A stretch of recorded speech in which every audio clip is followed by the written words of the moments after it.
Coucou, j'espère que vous allez bien, j'espère que vous m'entendez bien. J'ai oublié mon micro, de toute façon je ne l'ai pas chargé. Ou alors je suis en train de le charger, mais il met du temps. Il met du temps. Vu que je travaille et que je ne peux pas faire autre chose que de finaliser ce truc, je vous invite à travailler avec moi. Et en même temps, je vous raconte l'histoire du Vietnam de l'après-guerre. De 1975 à 1985. 10 ans. 10 ans. En fait, le Vietnam est devenu, pendant 10 ans, une économie basée sur le modèle de Marx Lénine. Ça veut dire basé sur un modèle de communiste. Ça veut dire que tous les biens sont des biens communs. Et pour ça, on peut pas. En fait, on peut pas. Ils peuvent pas faire comme ça, venir dans les maisons et prendre vos biens sans avoir à vous justifier. C'est pas possible, hein, parce qu'il y a quand même des limites. Ça veut dire que s'ils font ça, juste après la guerre, les gens vont se révolter et dire: mais attends, t'es venu pour libérer le Vietnam du Sud ou t'es venu pour voler et pour massacrer? Parce que voilà, c'est comme ça. Donc en 75, ils se sont dit: attention, ce qu'on va faire, nous, c'est qu'on va ouvrir une banque nationale communiste. Comme ça va faciliter la suite. Vous allez voir, la suite va être catastrophique pour le pays pendant 10 ans. C'est pour ça que je vous dis, le Vietnam ne se relèvera jamais, ne sera jamais comme la Thaïlande, la Thaïlande actuelle, la Thaïlande actuelle est aussi développée que le Vietnam avant 75. Retenez bien ceci, la Thaïlande actuelle, hormis quelques exceptions près, est aussi développée que le Vietnam avant 75. Vietnam du Sud, je parle. Le Nord, c'est des affamés. Le Nord, ils ont que dalle à bouffer. Quand les soldats du Nord ont envahi le Sud et parce qu'enrôlés de force ou de gré, où on les a bien lavé le cerveau, comme quoi oui, le Sud a besoin de votre aide. Le Sud, les femmes se font violer par les Américains. Et gna gna gna, et gna gna gna. Je vous rappelle que l'armée américaine, c'était des alliés du Vietnam du Sud et pas l'ennemi, d'accord? C'était eux qui ont subventionné, qui ont aidé en hommes. C'est pour ça qu'ils étaient sur le territoire du Vietnam pour combattre le Nord. C'est pas pour une visite, je sais pas, une visite de week-end. Non, c'est pas ça. Pas du tout. Mais bon, après, il y a eu... excusez-moi, j'ai mal à la gorge. Après, il y a eu... l'opinion publique a été manigancée, manipulée par la propagande communiste, que ce soit sur le territoire européen ou sur le territoire des États-Unis. C'est pareil, c'est la main du communiste est partout. Du moment où le communiste est venu et que personne ne l'a vu venir et qu'on l'a laissé agir, il agit très très rapidement.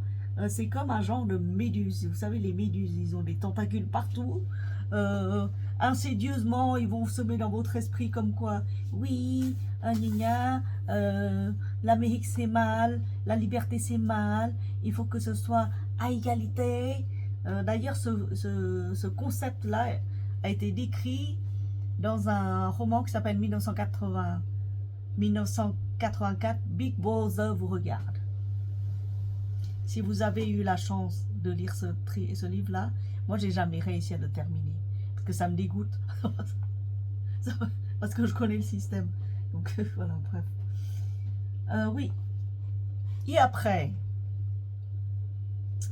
non mais quand on parle de l'histoire du Vietnam, on finira jamais. Le bois finira jamais. Pourquoi on finira jamais? Parce que plus on en parle, plus il y en a. Actuellement, le 1er juillet, c'est quoi? Le 1er juillet en France.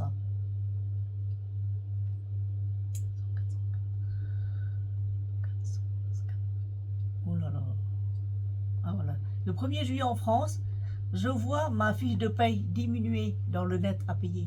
Diminuer de pas beaucoup, genre 15 à 20 euros, mais ça fait beaucoup quand même chez moi. Calculer ça sur l'année, ça fait mal. En même temps, les impôts augmentent, alors c'est ça que j'ai pas compris. Tu gagnes moins, les impôts augmentent. Mais bon, ici, tu sais où va ton argent à peu près. Tu sais que ça va à peu près dans les dépenses d'armement de l'État, dans l'entretien et le fonctionnement de l'Élysée, qui est le palais royal de vous savez qui. Voilà. Vous savez que une partie de votre argent va dans la subvention des hôpitaux, dans le salaire des fonctionnaires et dans tout ce qui est entretien des routes communaux. Parce que l'autoroute, c'est pas vous. L'autoroute, c'est ailleurs. Et dans le système de santé qui est très important. C'est pour ça que quand vous allez quand vous cotisez, quand vous travaillez, quand vous cotisez, vous allez à l'hôpital, on vous soigne avec votre carte, on vous soigne. Vous allez à la pharmacie, vous prenez des médicaments pour vous soigner une angine par exemple, on vous soigne gratis. Gratis pourquoi? Parce que c'est vous qui avez dépensé des sous via les cotisations. Au Vietnam, les cotisations servent à financer l'État. La population, rien. Pas d'école, pas d'eau courante. École, eau courante, pas de santé, pas de système de santé. Ça depuis toujours. Depuis toujours. Avant 1975, il y a eu des tentatives. Il y a eu quand même des soins. Mais vous payez pas beaucoup. Genre ma mère, elle a accouché, moi et ma soeur. Enfin, ma soeur est née après. Mais genre, elle m'a accouché dans un hôpital, elle n'a pas payé beaucoup. Et c'était des hôpitaux formés par des médecins de l'époque. Rien à voir avec les médecins achetés avec un diplôme de maintenant au Vietnam. Vous voyez? Donc, hop. Oh là là. Ah oui, ah oui, ah oui. D'accord. Laissez-moi terminer. Qu'est-ce que c'est que ça? Oui, donc, oui, 1975, quand ils sont venus, ils ont créé une banque.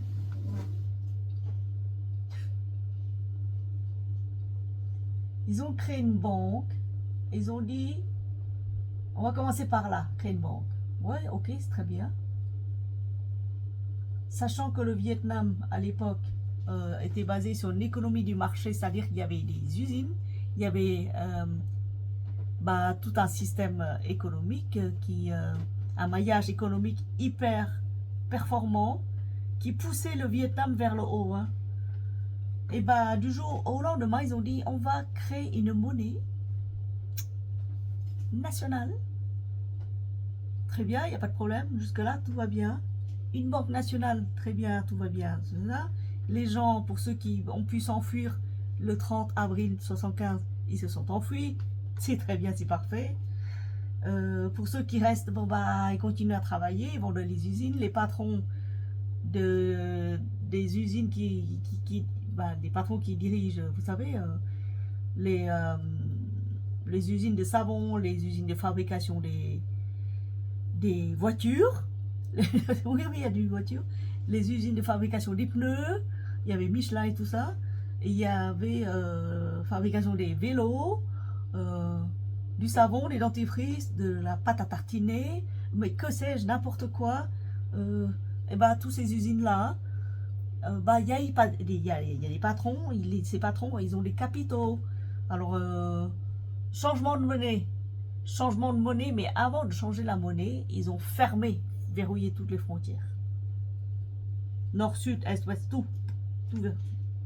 Personne ne peut sortir, personne ne peut entrer. En une nuit, il fallait changer absolument la monnaie. C'est la meilleure manière. La plus, je veux dire, il n'y avait pas besoin d'armes, il n'y avait pas besoin de brandir une arme à feu sur les populations pour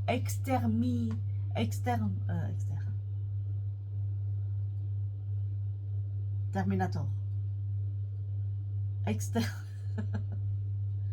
pour rafler les richesses d'une économie.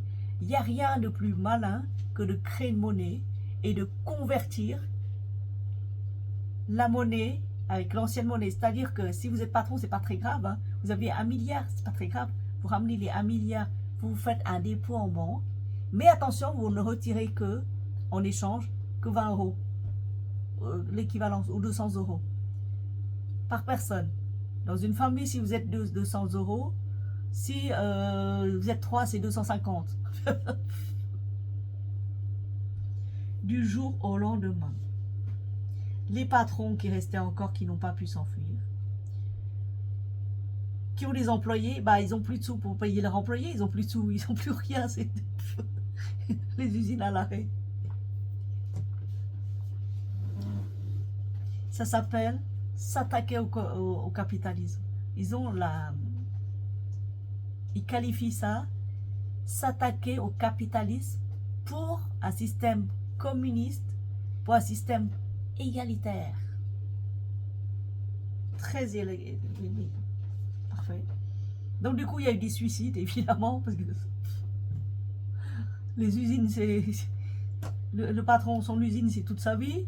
En plus, il n'a pas la réputation de maltraiter ses employés. Il ne comprend pas. Donc du coup, jour le lendemain, paf, suicide. Suicide en masse. Comme ça, on élimine une pierre deux coups. Et on élimine et en même temps, on s'approprie des biens sans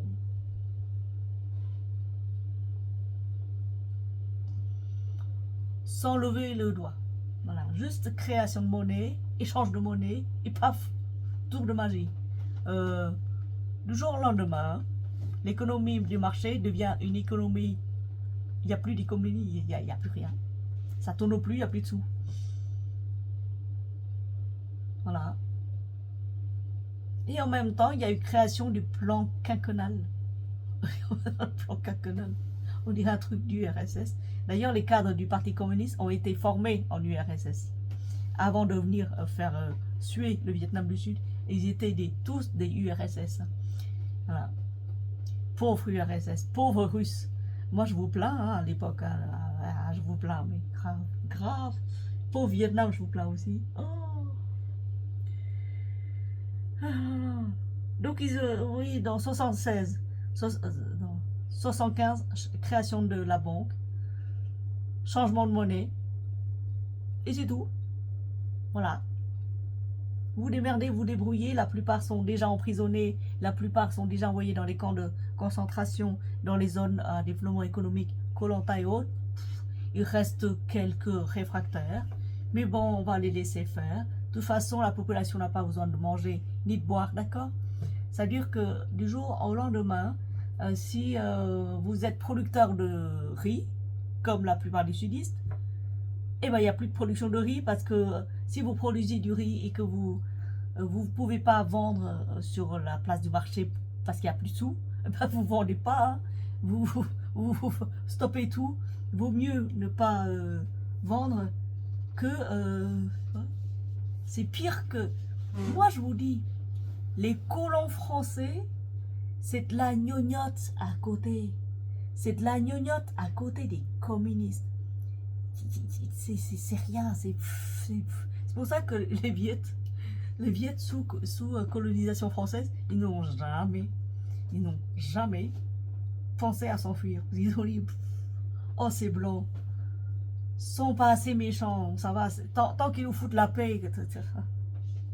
Et en plus, ils ont construit des monuments. Les Français hein, sont venus au Vietnam, ils ont construit des monuments qui restent jusqu'à ce jour. Hein. Genre, vous savez, l'église de Notre-Dame à Saigon. Bah, elle y est toujours. Hein. Tous les ans, elle s'embellit. Genre, les chemins de fer, les routes pavées. Tout ça, c'est l'œuvre des Français. Le Viet communiste, quand il est venu dans le Vietnam, ils ont détruit, ils ont massacré, ils ont détruit la force du travail, ils ont détruit l'économie, ils ont détruit les hommes. Oui. Je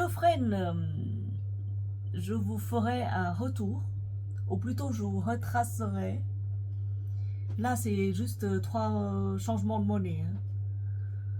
Donc, ça va faire partie d'une longue série de l'après-guerre, hein, jusqu'à nos jours. Je sais pas si j'arrive à mettre dans le truc de série. Mais ça va venir. Donc, changement de monnaie 75. Le paysan qui produit du riz n'a pas le droit de vendre. Ou alors, il va le vendre. Si, il va le vendre. Mais à 1 euro la tonne, genre. L'équivalence de 1 euro la tonne. Et pas à n'importe qui, à l'État. Bah, le paysan, il dit fuck. Il a dit non, ça va pas, non. Je fais plus rien. Je suis plus paysan. Maintenant, je vais pêcher. Je vais à la pêche, je vais pêcher, je vais apprendre la pêche. Et un jour, je vais prendre le large. C'est ce qu'ils ont fait. Hein. Horrible.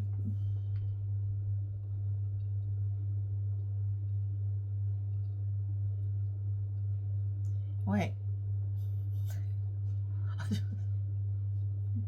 Un jour, ils ont pris le large, ils sont partis.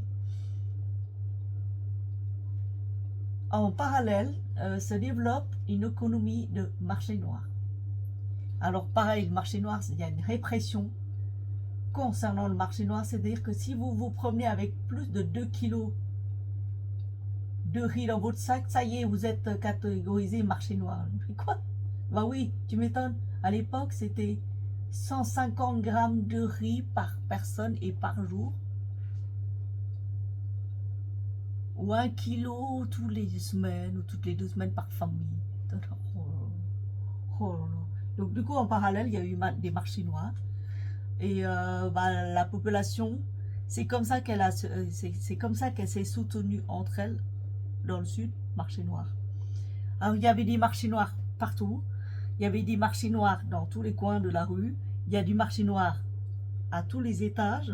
Il y a du marché noir à tous les étages de la population. Surtout le marché noir au sein des pêcheurs. Parce que les pêcheurs, quand ils pêchent, c'est du poisson frais, c'est hyper bon, c'est de la protéine. Et ils échangent ça contre 1 litre de gasoil, contre de l'essence, contre les boussoles pour partir. Très important. Mon père a acheté une boussole, 2 boussoles, il a acheté à une veuve dont le mari a disparu dans les camps de rééducation. Il est parti, il n'est plus jamais revenu. Il est parti en 75. En 82. Non, en 80, il est toujours pas revenu, ça fait 5 ans. Elle a dit qu'il est peut-être mort, elle n'arrive pas à aller lui rendre visite. Elle ne sait pas où il est. Et elle a plus de sous.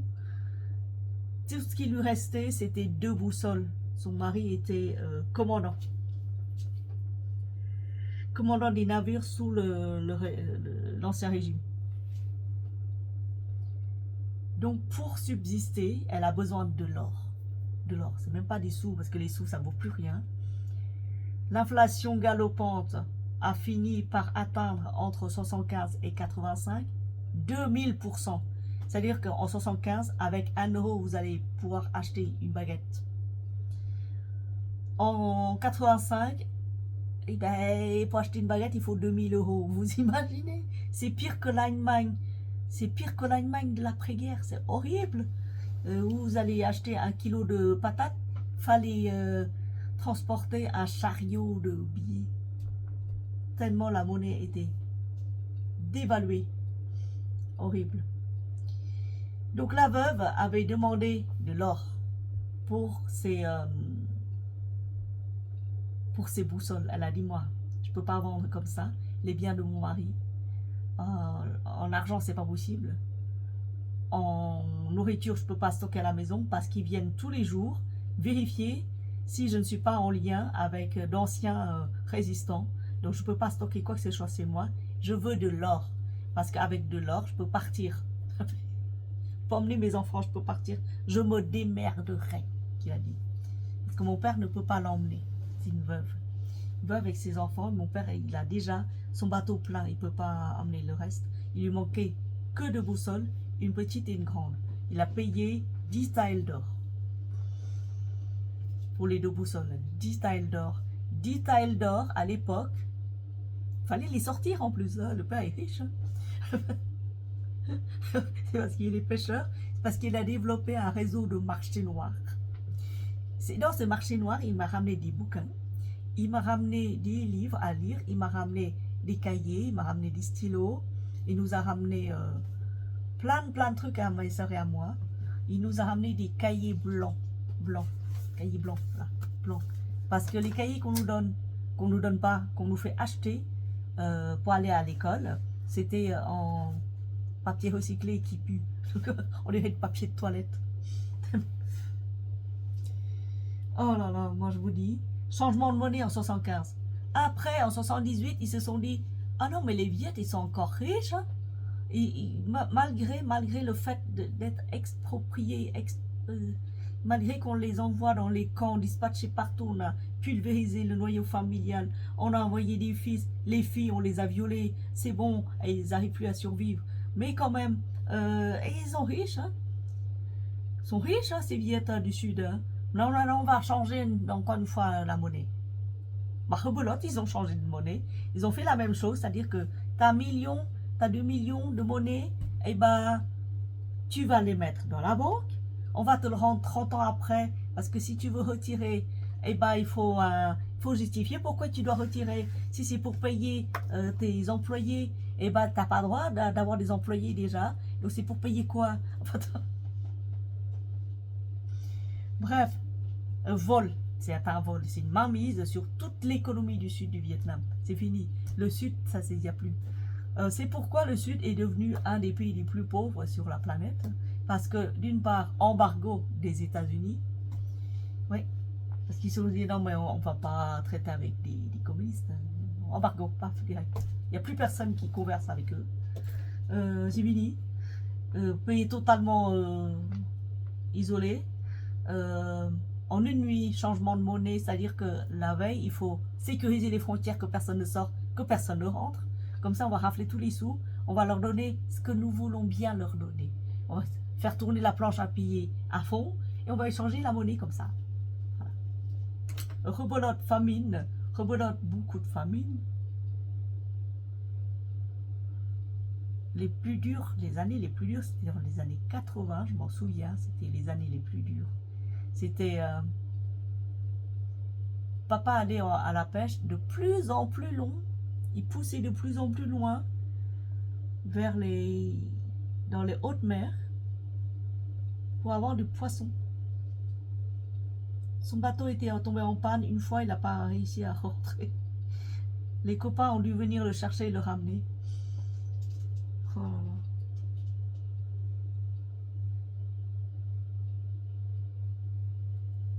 Maman à la maison, elle faisait ce qu'elle pouvait.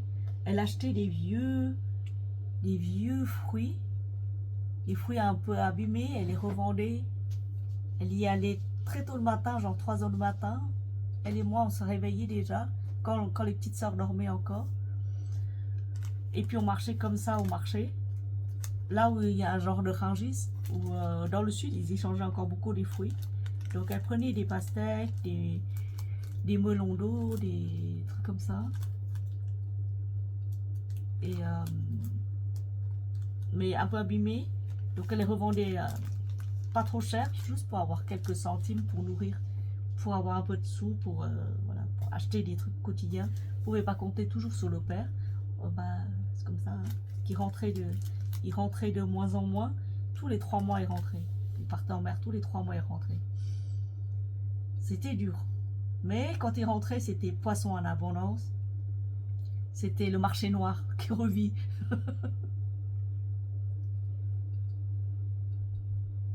« 80, c'était les années les plus dures. C'était les plus difficiles. On mangeait du riz pas blanc, mais du mauvais riz.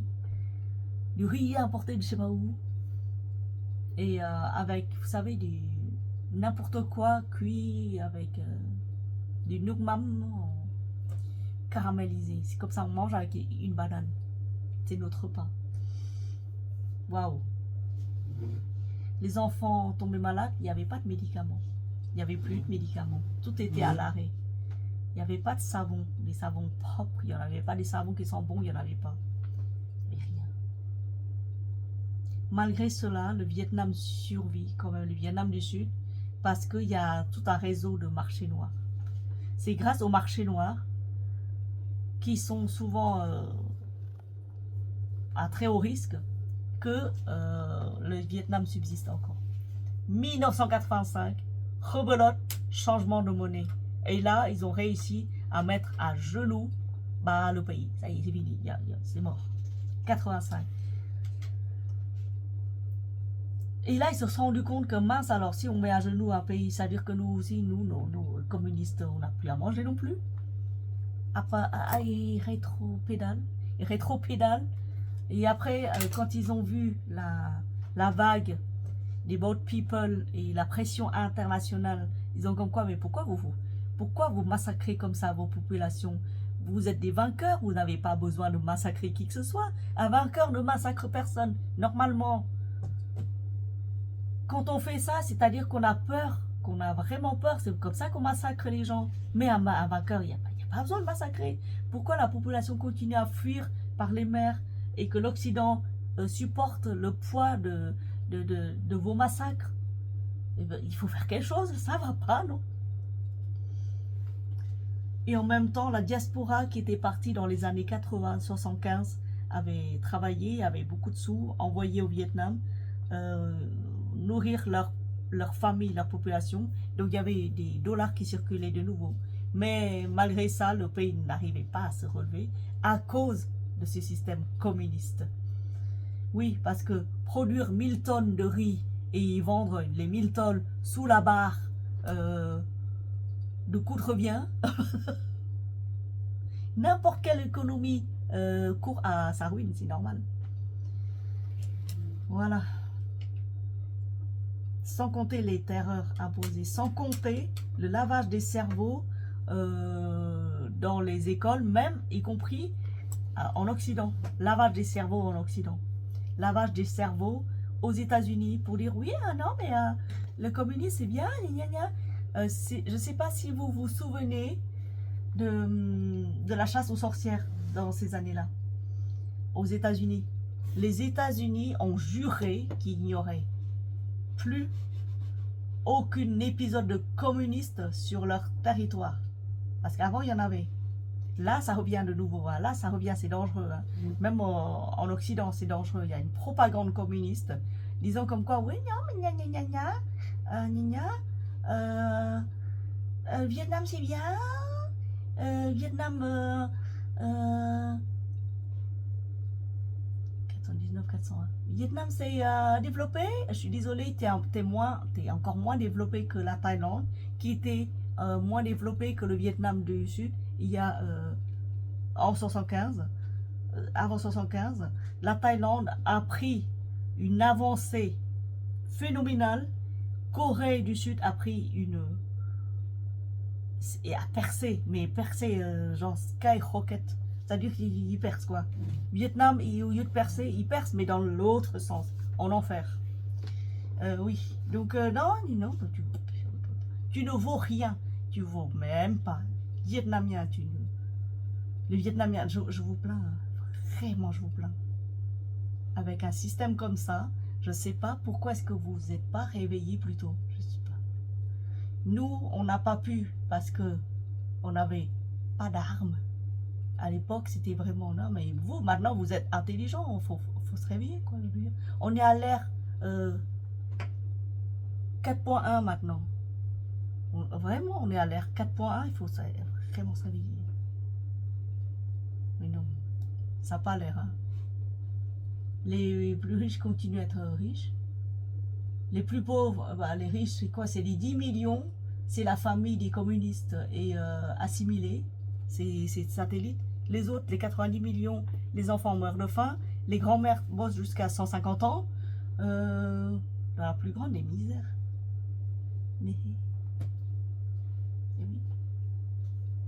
Et oui. Je sais pas comment vous faites.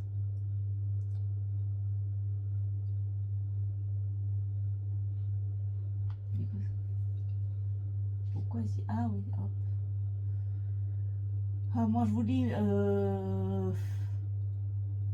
Quand je vois des gens qui visitent la Thaïlande, hein, quand je vois que les gens qui visitent la Thaïlande, ils ont dit non mais ce pays est beau, ce pays est quand même développé. Ils n'ont pas vu le Vietnam en 75, avant 75, ils n'ont pas vu.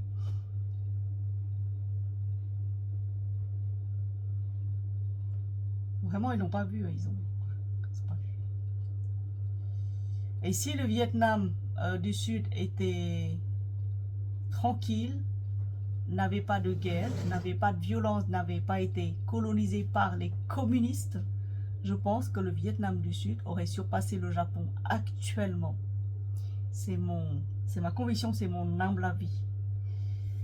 Donc changement de monnaie 3 fois mise à mal du pays, expropriation, extermination de la matière grise, parce qu'envoyé dans les camps de rééducation.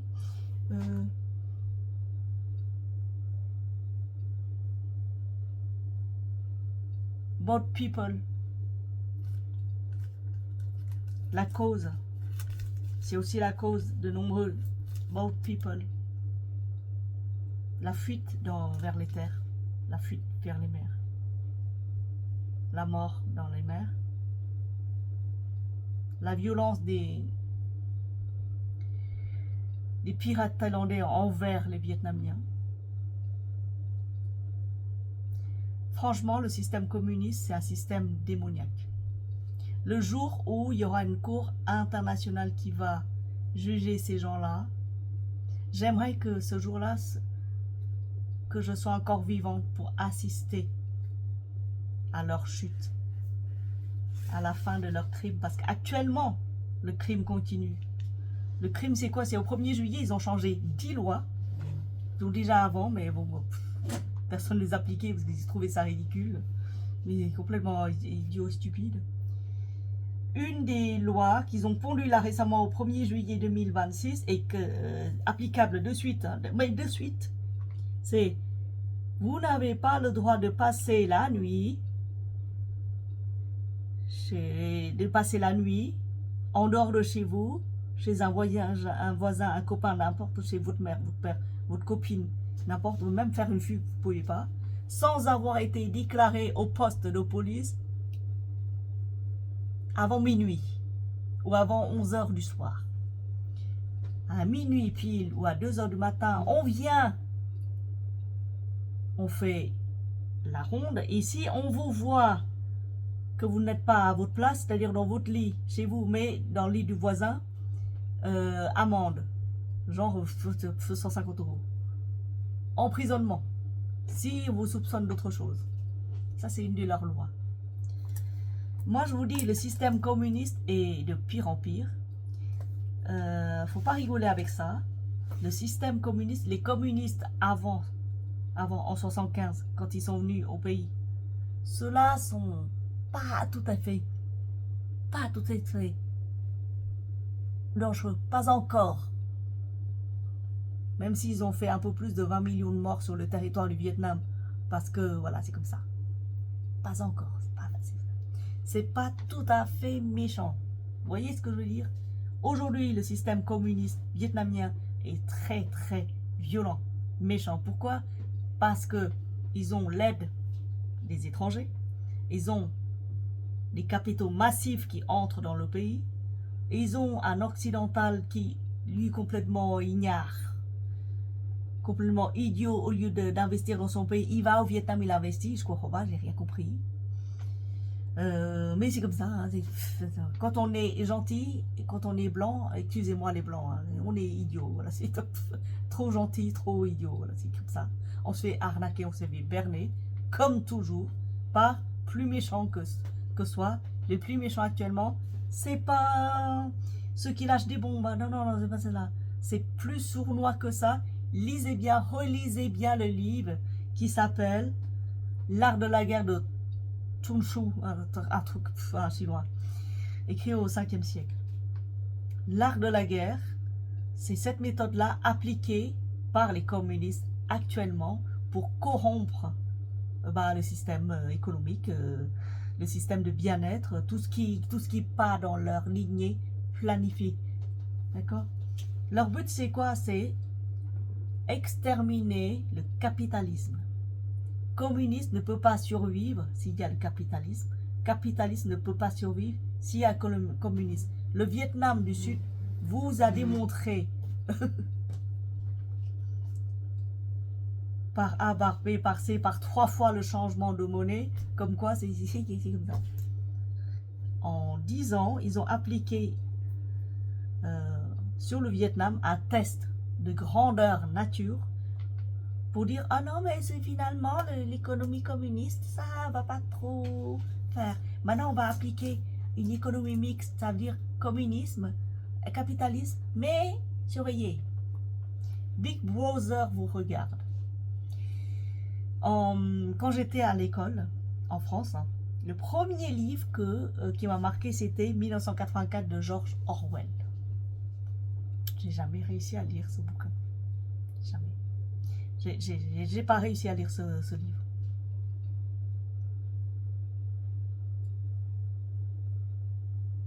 Mais j'ai fait quand même un compte rendu dans lequel j'ai parlé de l'histoire de mon pays et j'ai fait le rapprochement et ça va, j'ai eu une très bonne note. Parce que pourquoi? Parce que je connais le système. Le communisme actuel, le communisme viet actuel est extrêmement dangereux, plus dangereux que le communisme qui était avant 75. Plus dangereux parce qu'il a des moyens modernes. Oui.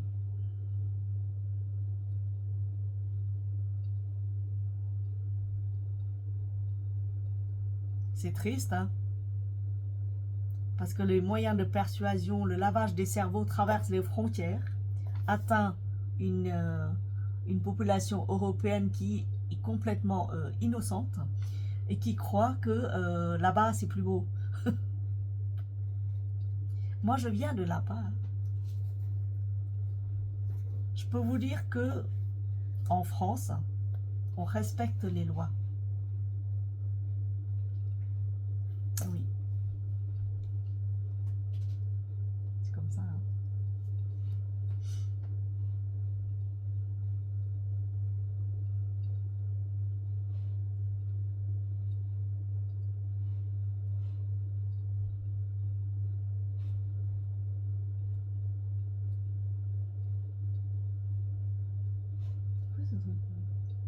Il n'y a pas de rounding différence.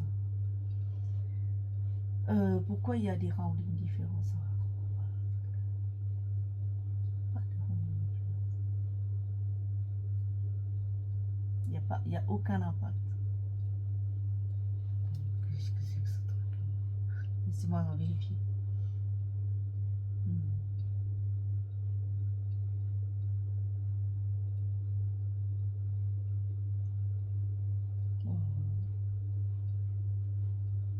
Non, il n'y a rien. Bref, du grand n'importe quoi. Voilà, voilà mon humble avis sur...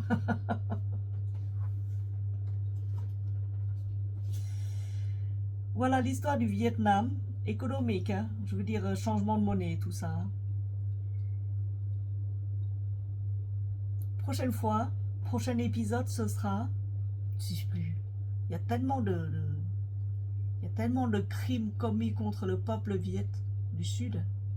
Il y en a tellement que je ne sais même pas par quoi commencer. Peut-être, parce que économiquement, c'est ok, c'est changement de monnaie 3 fois, ça suffit, quoi. En l'espace de 10 ans, c'est... Voilà.